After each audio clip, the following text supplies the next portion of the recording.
At age 81, Dwight Chapin has decided for the first time to write about his years in politics and the White House, which happened over 50 years ago.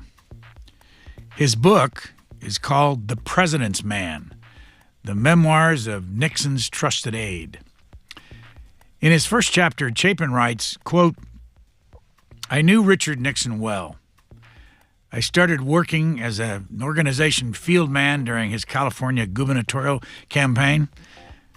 I became an advance man at the beginning of 1966, the off-year election cycle, and then his personal aide in 1967. Chapin then continued, in the White House, I served as appointment secretary. I had the office next to him." Unquote. However, his time working for Richard Nixon didn't end well. Dwight Chapin, the name Dick Tuck, what does that mean to you? Well, it instantly means to me a Democratic prankster. Dick Tuck was a character, one of a kind. And I actually was a friend of Dick Tuck's. We got along, knew each other, ran into each other at various events. I never forget running into him at a Republican convention, and he had every conceivable credential available hanging around his neck, more so than most of my friends had. But anyway, he was a Democratic prankster, pulled any number of different shenanigans on Nixon and on other Republicans over the many years. I interviewed him in 1996. I want to run a 50-second clip from that interview, and then we'll continue talking about Dick Tuck. I didn't go to the debate. He was covered there. But I went to Memphis, and that's where Nixon was to go the next morning. Well, I was there, and the plane landed. In those days, we used to come down a ramp, in the good old days. You had fresh air. When you even had fresh air in airplanes then. And a wonderful matronly lady with a big Nixon button. The camera started to roll, ran up and kissed him, and she said, "Don't worry, Mr. Nixon." She said, "You lost last night, but he'll beat you next time." Well, his face dropped, and a week later, Time magazine reported since I was there, that this, I suppose we'd call it spin control now or something, that I had something to do with that old lady who had the pin on and who made the, Did you? Well, I probably did. Dick Tuck had what impact on your life? Well, Dick Tuck had a huge impact on my life, in the sense that one morning in February of 1971, I was called into the Oval Office, and the president was sitting there along with Bob Haldeman, his chief of staff, and they said to me, "Do you know anybody that can do Dick Tuck type activities for us in the upcoming 1972 campaign?" And I thought about it and went out and recruited my good friend Don Segretti to do Dick Tuck activities. So that was at the epicenter of what became the episode that involved my aspect of being involved in the thing we call Watergate. So what happened after you hired him? After I hired Don Segretti, Don went out and did a number of different, what we would call Dick Tuck type things, which were basically pranksterism type activities on Democratic candidates. And the important thing from my point of view was that I had hired Don to do this, and he went out as a free agent, and for the most part, what he did, I was not knowledgeable about. As my book makes clear, Don was on his own, basically, and I was busy with planning the trip to China and to Russia and other presidential duties. Did you personally ever have responsibility for paying him? I did not pay Dick Tuck. He was paid by Herb Kalmbach, and that arrangement was made by Gordon Strawn. Gordon Strawn was another White House assistant to Bob Haldeman, and Gordon had been a fraternity brother of Don Segretti's at USC.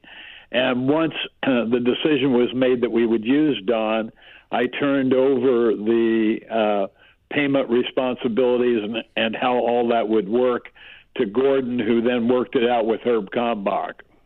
Seems like one of the issues was whether or not Donald Segretti ever reported to you on some of the dirty tricks that he conducted, and which led to a grand jury situation where you testified and he testified. Is that where you were caught allegedly lying about your relationship with him?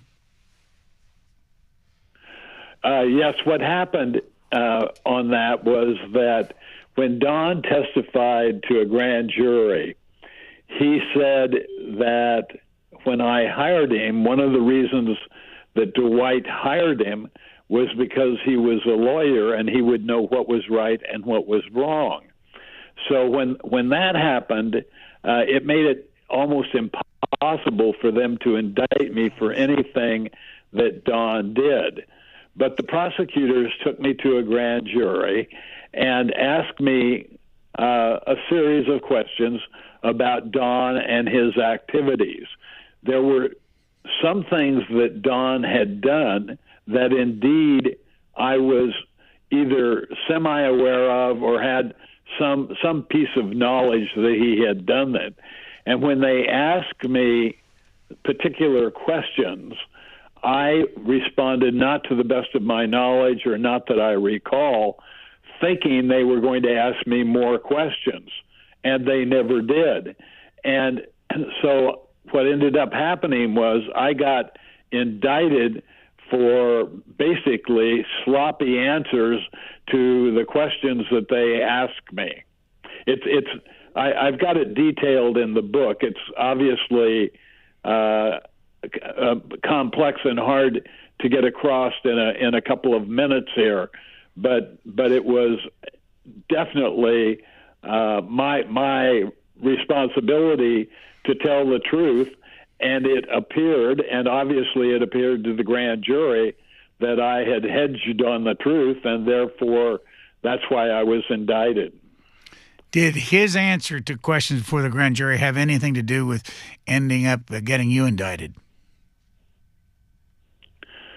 Not that I'm aware of. I really have never read Don's testimony to the grand jury, but I'm not aware of his saying anything that led directly to my indictment. My indictment was because of the way I answered questions, not for anything that Don did.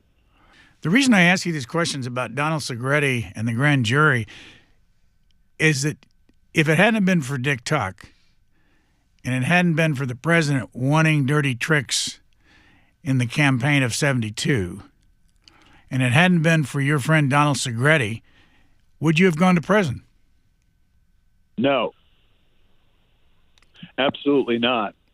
But I do want to say that the president, it was not that the president wanted dirty tricks in the campaign. It was that the president was reacting to what had happened to him over many years and the kinds of activities of shenanigans that were pulled on him, and he wanted us to be pulling some shenanigans too. So the whole dirty tricks thing, in my mind, kind of gets everything out of proportion to what it really was. I mean, some of the stuff was incredibly humorous and was not designed to cause any kind of actual harm to a candidate. Do you think that is necessary in politics? I believe it is. No, I do not believe it is necessary in politics, but I do believe it happens continually. We have stories every election cycle about some shenanigans that are going on. You say in your book that, and I don't have a direct quote in front of me, but you say that Richard Nixon was paranoid. You give us your own sense of what paranoid meant to you and when you saw it in him. Well, I think the joke is something like even paranoids have the right to be paranoid or something. I have always pushed back on the idea that Nixon was paranoid. I believe it's a stick that people have hit him with over the many decades of his career.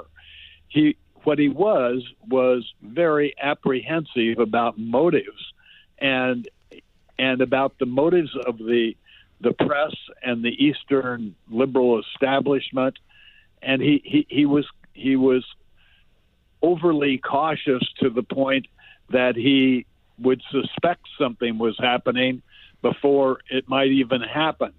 And so the easy way to do it was to put a label on it and call him paranoid. I deal with that in The President's Man quite extensively. Why did you want to write a book at your age?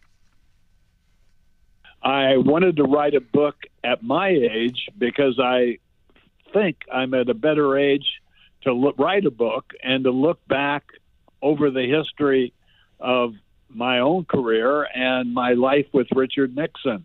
So many of the books that are written come immediately after somebody walks out of the White House door. I mean, it's like 10 minutes later, we have a book on the shelf.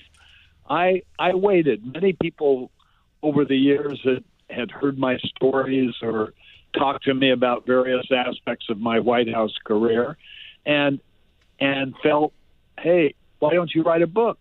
And I had been thinking about it. And then what happened was one of my grandchildren came to me. We were visiting in Kansas City, and there was a little knock on the door.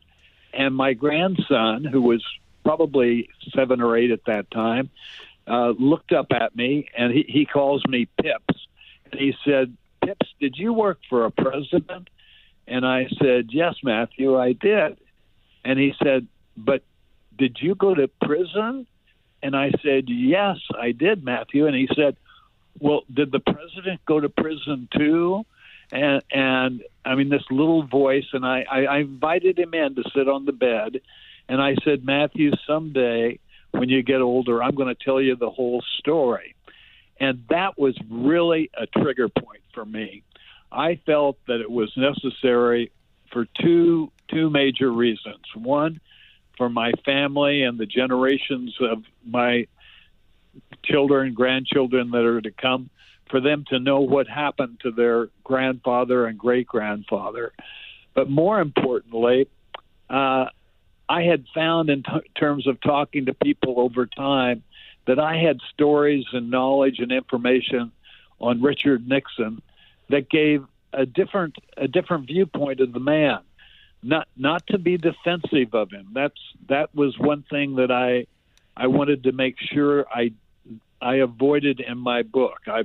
I wanted to tell what I knew about him. I wanted to give the history of the man who I saw, what he was about, and why I thought certain things that happened to him transpired. Several times in your book, you talk about mentors, and one of them was Richard Moore. I can't remember whether you called Bob Haldeman a mentor or not, but you certainly said you were very close friends of his. What did you look for in a mentor, and what did they do for you?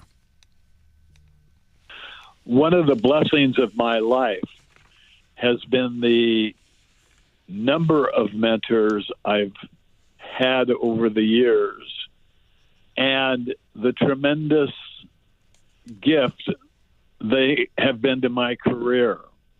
Bob Haldeman probably would be one of the key people to mention because he took me as a very young man and tutored me and brought me along and actually made my whole involvement in the world of Nixon possible.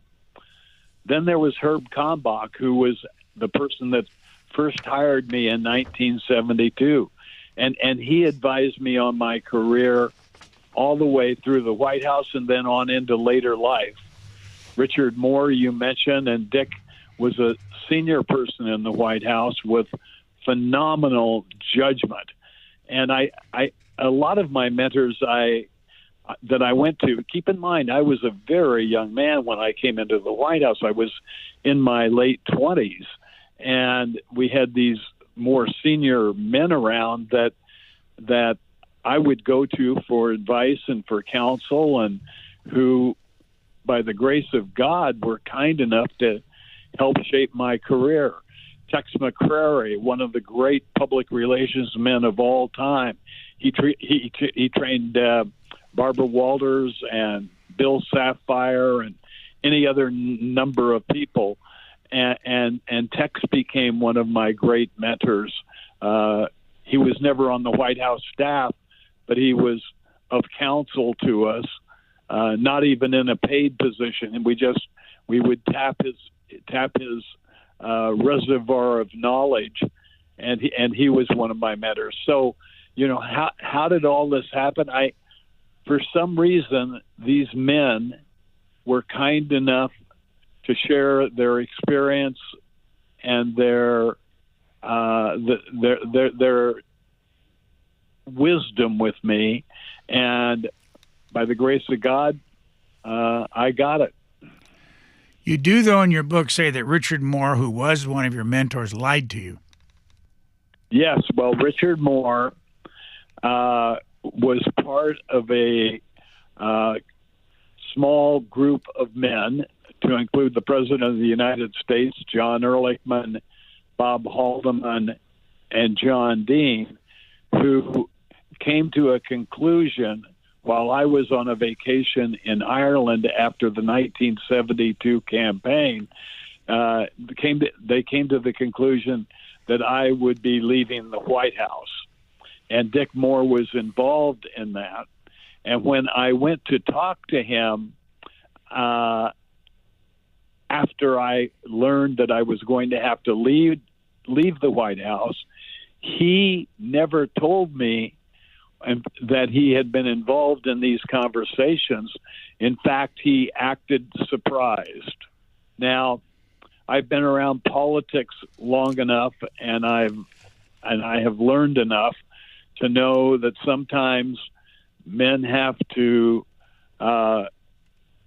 be a part of a decision-making process and have to hold that in confidence, even when some young man comes in and expects them to be telling them what in this case would have been the truth.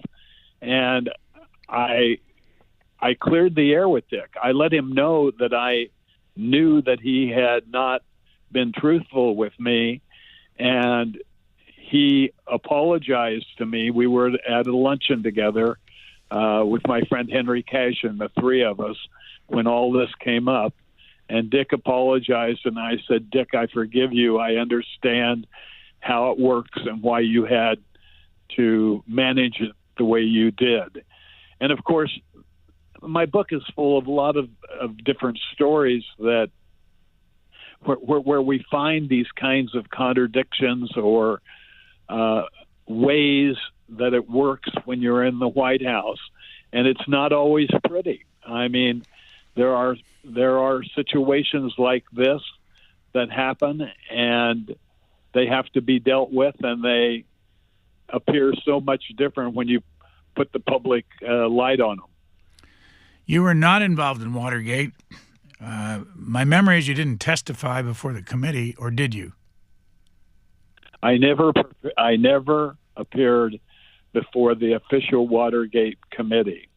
My activities were limited strictly to the TikTok pranksterism type stuff.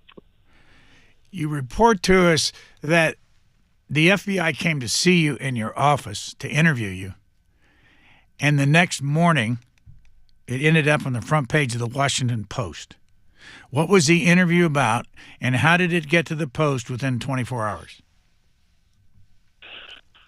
That's a remarkable story to me. I had, I believe it was on October 10th, a Sunday, there was a front page story on the Washington Post that tied me into Don Segretti, and the story was a very explosive one that also tied both Don and me into the activities by the committee to reelect the president and Gordon Liddy and the whole Watergate group. I mean, it was an expose that was really rocked us. And I can remember thinking, what in the world is going on here? I mean, the story itself, the way that it spun itself out did not seem to me to be truthful. But it ended up being the litmus point in terms of leading to my having to leave the White House, because all of a sudden I was a victim, if you will, or in this case, a participant by hiring Don Segretti, and it was directly linked to the president. Now, I'm not sure, Brian, if I completely answered your question. Can you help me recall exactly what your ending part was? Yeah, what I was interested in is how in the world were you interviewed by the FBI in your office one day and the information got out to the Post the next day? Yeah. Okay. Thank you very much. What happened was, so that story ended up on that Sunday. On Tuesday, I was told that the FBI wanted to talk to me, and the meeting was not in my office. It was in John Dean's office. John Dean left the office, and his deputy, Fred Fielding, stayed there. And the FBI asked me probably for an hour all about the story that had been in the Sunday paper.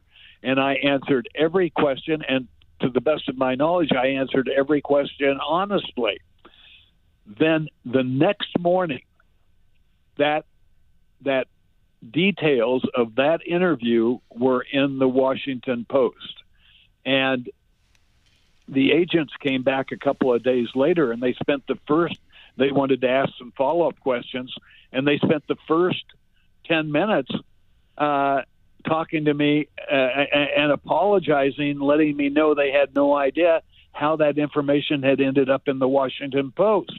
Well, obviously, we came to find out later that there was Deep Throat, who was Mark Felt, who was the number 2 guy at the FBI, and that when the agents had gone back from the interview on Tuesday and passed their notes on into the chain of command, they went all the way up to Mark Felt, and he leaked it to the men at the Washington Post.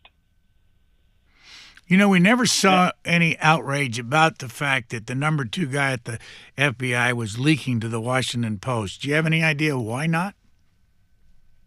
Well, because, first of all, at that time, we didn't know where the leaks were coming from. We did not know until much later that that Mark Felt, the number 2 guy at the FBI, was leaking the information. And of course, it's outrageous, and in my opinion, and of course, and we have learned in recent time that there's a lot of cleaning up to be done at the FBI. This leaking thing was a pattern, and it evidently went back into the Hoover days. Now, I came from the school of being a little boy who ran to his radio set every afternoon after school to listen to "This is the FBI" on the radio, and grew up believing in the integrity and the honesty and everything else of the FBI. So to me, this leaking by the top brass of the FBI was not only outrageous, it was unlawful. They had taken an oath to defend the Constitution, and in my opinion, did not live up to it. You mentioned that John Dean was in the office with the FBI, and you say John left. He did leave. Okay. John, the agents came in. John was there along with Fred Fielding, and then John excused himself and left. I am talking about the October. It would have been like October 12th or 13th, whatever that date was. John did not stay for that interview. Again, what I'm getting at is that in your book, you are really critical of John Dean. You point your finger at him. You suspect that he was, for whatever reason, out to get you. And I want to give you a chance to talk about that. And again, it goes back to the Dick Tuck, the Don Segretti, the meeting with the president, the dirty tricks, and then John Dean. And why did they want to get you? I don't believe that John Dean wanted to get me. I believe that John Dean got himself into a situation where he had to defend himself and do everything possible to keep himself afloat. And that is what my book is about, and that is what is significant in my book. We prove without a doubt in our exhibits in the back of the book. We have conversations of Dean with the president where Dean is not forthcoming to the president. In fact, on the tape that is known as the Cancer on the Presidency tape, we hear John Dean say, "Sir, I need to tell you everything that's been going on because you don't know." This is 9 months after Watergate happened. He's been meeting with the president, talking to the president, and all of a sudden he tells him he needs to fill him in on what the truth actually is. And the other thing is that in 1974, I found an FBI report that is in the appendix. It hadn't been hidden. Nobody ever publicized it or sat and focused on it. But this FBI report that was done to the director, which documents the FBI's participation in the whole Watergate episode, labels John Dean, they use the term the master manipulator of Watergate. And so my book does not apologize for Richard Nixon. It does not try to change all of the history of so much of Watergate, but what we do is we position John Dean right where he belongs. At the very outset of the entire Watergate matter, he could have told the truth and corrected it, and the president would have never had to leave office. But John Dean was more interested in protecting himself. You say that after you spent 9 months in Lompoc prison in California, the only person that wrote you after it was over was John Dean. Why did he write you, and what was your reaction to it? It was a wire, a telegram, which were used back in that era. And it was from John and Mo Dean wishing me well, the fact that I was getting out of Lompoc that day, and wishing me well. I have no idea why it came, other than I would hope that there was a little guilt in his mind about where I had been spending 9 months. Have you talked to either Donald Segretti or John Dean since those days? I have not talked to John Dean. Don Segretti and I are wonderful friends. We're in touch with each other constantly. When we're in California, I try to have dinner with him and with his lovely wife.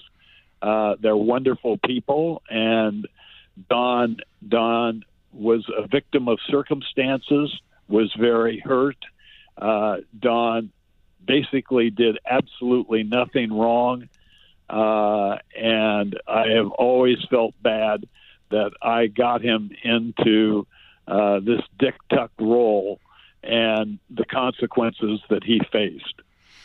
I want to run some audio of an interview I did with Tim Naftali about his interview with you, and anybody that wants to see those interviews, I assume, can get them through the Nixon Library, but also they're on YouTube, of you sitting with Naftali for how long, by the way?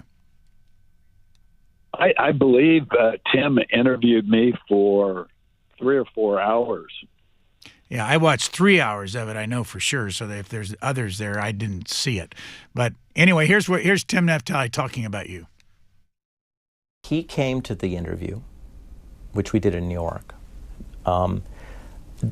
ready to talk and to preserve his story. It was an amazing interview.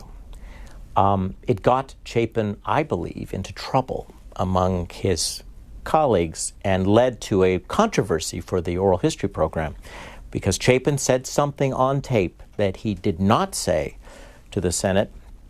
He didn't say in the trial. And something that the Nixon group had always denied. That was?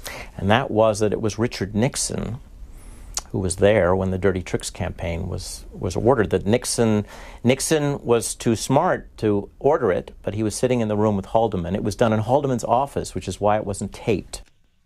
Your reaction? First of all, Haldeman and the president talked to me in the Oval Office. And I never, ever hid anything. I even told the grand jury when I was called in there that the president and Bob Haldeman were the ones that wanted me to find a Dick Tuck. That has always been part of the official record.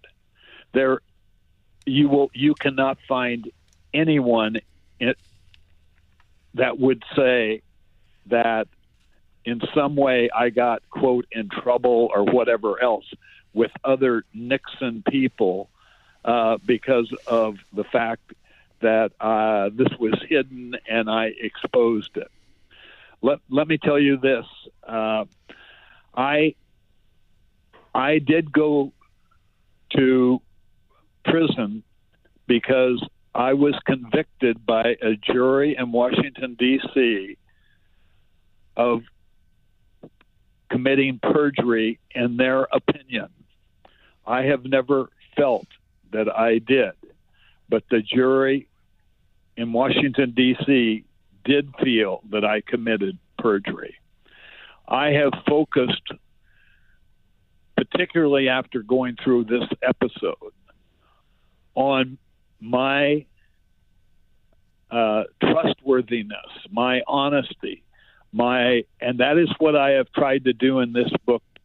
I have reached within myself to make certain that to every degree possible, every word in my book, The President's Man, is truthful. And what Tim Naftali is saying on that tape is not truthful. Let me ask you about Tim Naftali for a moment. I've interviewed him several times, and he's been on. The people, and you know them, you mentioned them in your book, were furious at the Nixon Foundation library that Tim Naftali was running it. What is your view? You know, you're not in the I don't think you're not on the board, are you? I am not on the board, but I'm not on the board, but I'm sure well aware of all of the issues that are confronted with this particular issue. I mean, if you just look at Tim Naftali, the person, he could not be more on the. I don't want to go through the details on it, but he's everything that Richard Nixon wasn't, whether that's good or bad. And I'm talking about politics and lifestyle and all that stuff. What impact did it have on you that he became the head of that library for a long time? And I know the people that you know well there were just beside themselves that he was there. Yes, I think it was a big mistake on the part of the leadership of the National Archives in Washington, D.C. to put Naftali into Yorba Linda to run the archives section of the Nixon Library. And that was a mistake that was made for whatever political reasons. Everybody has walked around the Nixon Library like they were walking on hot coals because of the controversy over Watergate and all that happened with Nixon and with his men. The great news is that David Ferriero, the National Archivist of the United States of America, he is a Democrat, and in my book I praise him.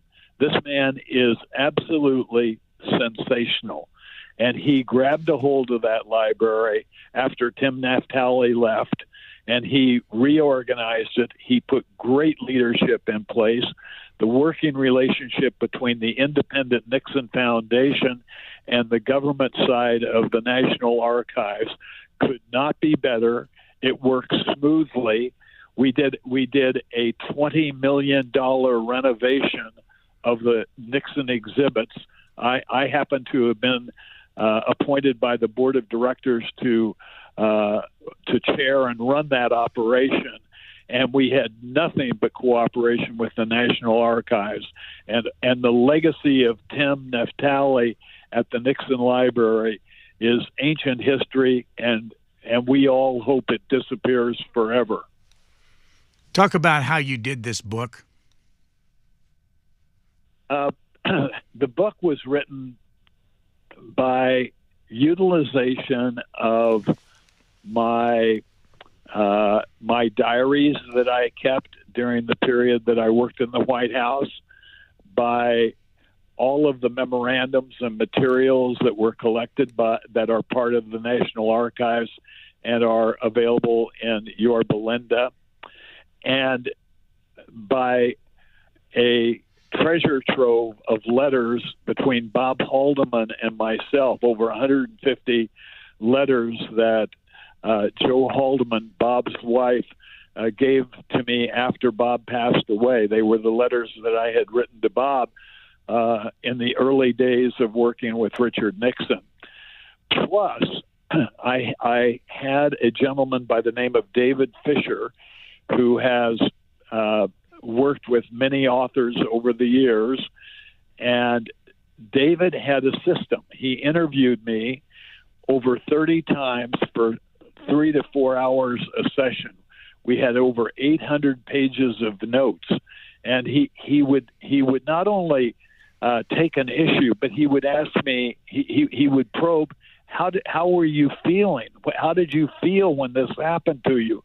How did you feel when the president told you to go do whatever it might be, or when Haldeman got upset at me, or what, just really dug in.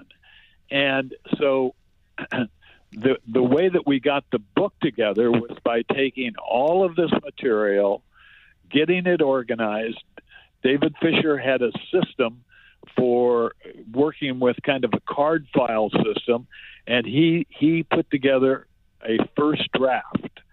And then I took the draft along with my wife, Terry Goodson, who also, by the way, had worked in the Nixon White House.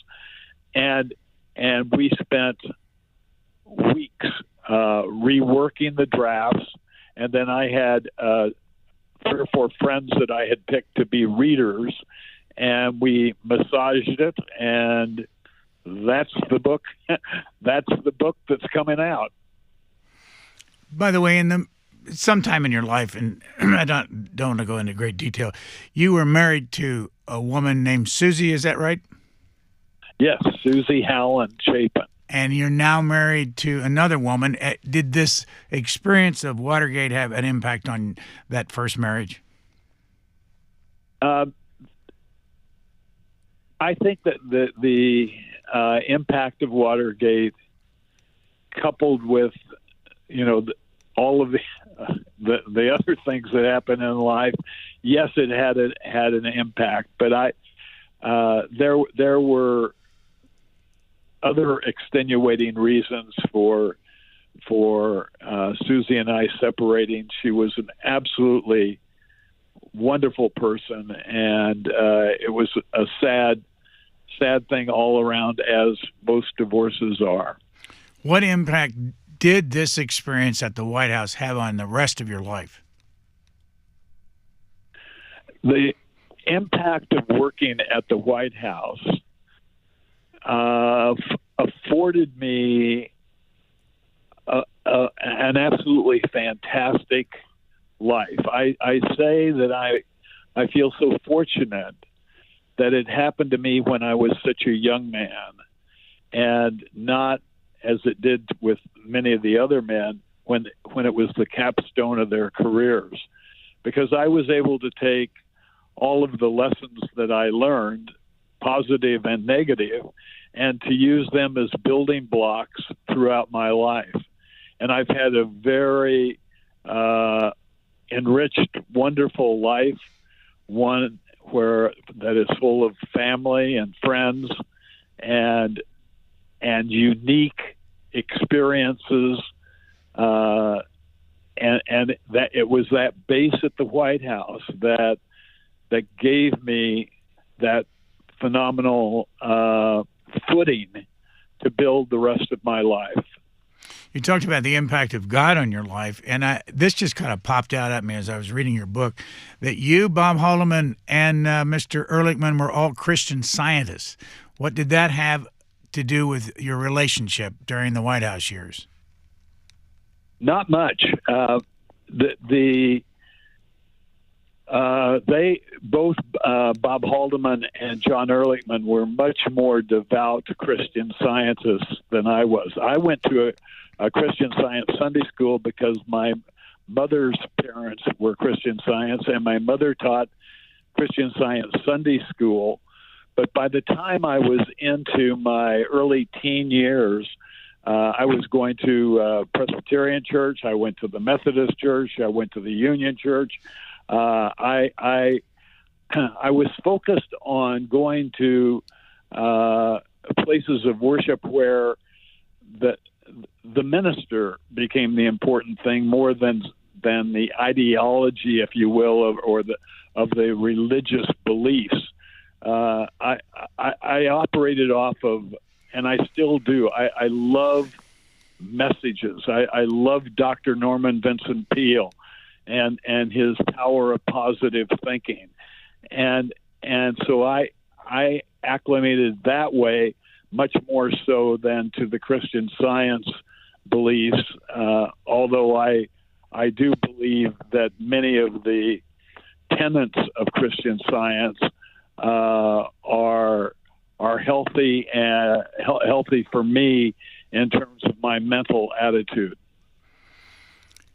This is just an observation, and I want your reaction to it. As you watched everybody go through that period, whether it's Haldeman, Ehrlichman, I could listen a number of other people. The only one that I would question, who seemed to be anxious for a fight all the time, was Chuck Colson. All these guys are dead.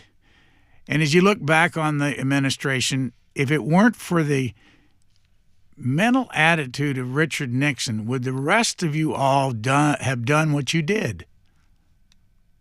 In other words, was he led the, and you did say in your book that he was somewhat paranoid and that he was always had enemies and fighting everybody. And if you read the memos that came out right after he was president in Bruce Otis's book, you see how he was furious and angry about the media all the time. Would the rest of the people that you knew there be like they were if he hadn't been the leader? What a wonderful question. I guess the truth is I don't know. we served a man who was our leader, who was opinionated. But I think one of the things that's key in my book is understanding what made that man tick and where that anger and resentment came from. And also, I think there is a over-exaggeration of how intensely partisan, if you want to use that word, or angry he was. Each one of these incidences, and I don't want to make any excuses for him, but you have to put into context when he writes or dictates a memorandum and so forth. What are all of the other aspects of what was going on at that particular moment, and what caused the reaction that you are reading and reacting to all these years later? What was really behind that? And I believe that we're seeing any number of historians, whether it's Conrad Black and his book, or Evan Thomas and his book, or Farrell and his book, these Michael Dobbs, all these people are looking at this a little different now. So we're getting more information.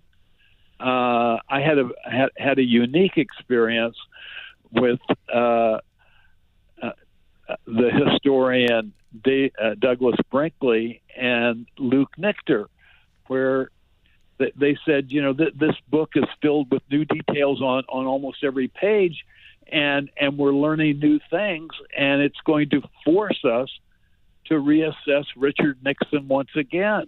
So, not that you're using stereotypes, but there's just a lot of stereotyping of Richard Nixon, the paranoid thing being one. And yes, I do use that term in the book, but I modify it significantly, and I try to give it perspective, because Richard Nixon was anything but evil.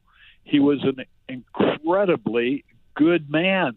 One of my talking points for some talks that I'm going to be given is kind of a unique one, because I think Richard Nixon is just one incredible role model for young men. I got an email from a young person working on the Hill who is in the foreign policy arena and works for a Democratic congressperson. And that this young man had studied Chinese, gone to Peking to study, and wrote me because his role model in terms of where his aspirations in the field of foreign policy are Richard Nixon. And it blew me away. And I think we're going to see more and more of a recognition that this man is a lot more balanced and had a lot more to offer our country than some of the ways it's been characterized. A couple of quick things. You worked around this man for how many years? I worked around him for 20 years. You grew up where? I grew up in Wichita, Kansas, and then moved to Southern California when I was 14. I asked you about the religious connection earlier. How about the fraternity connection with guys like Ron Ziegler and others? You were Sigma Chi, you were president of the fraternity, and you had others that worked around you. How significant is that, not just in the Nixon administration, any administration where people are a part of networking? Well, I think the networking part of the political situation is huge, whether you're talking about the people from Georgia that came up with Jimmy Carter, or whether you're talking about the collection of Californians that were with Ronald Reagan. I mean, the Texans with the Bushes. I mean, it's endless. But really, the Sigma Chi aspect at USC is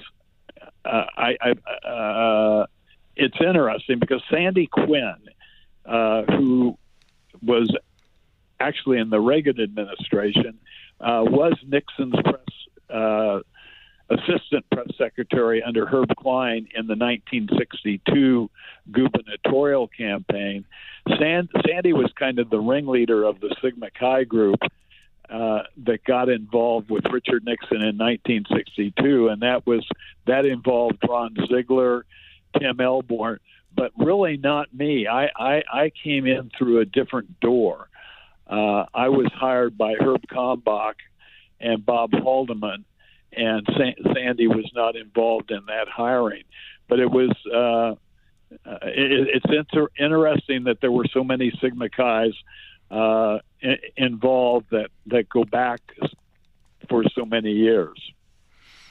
I could talk to you a lot longer, but you've got other things to do, I'm sure, Dwight Chapin. And the name of this book is called The President's Man, the Memoirs of Nixon's Trusted Aide. Dwight Chapin's an appointment secretary and a lot of other things for Richard Nixon in the White House, and you can read that account in the book. And we thank you so much for your time. Thank you, Brian. It's been terrific. Thanks for listening. Please rate, review, and subscribe to this podcast wherever you get your podcasts. We would love to hear from you. You can email us at podcasts@c-span.org.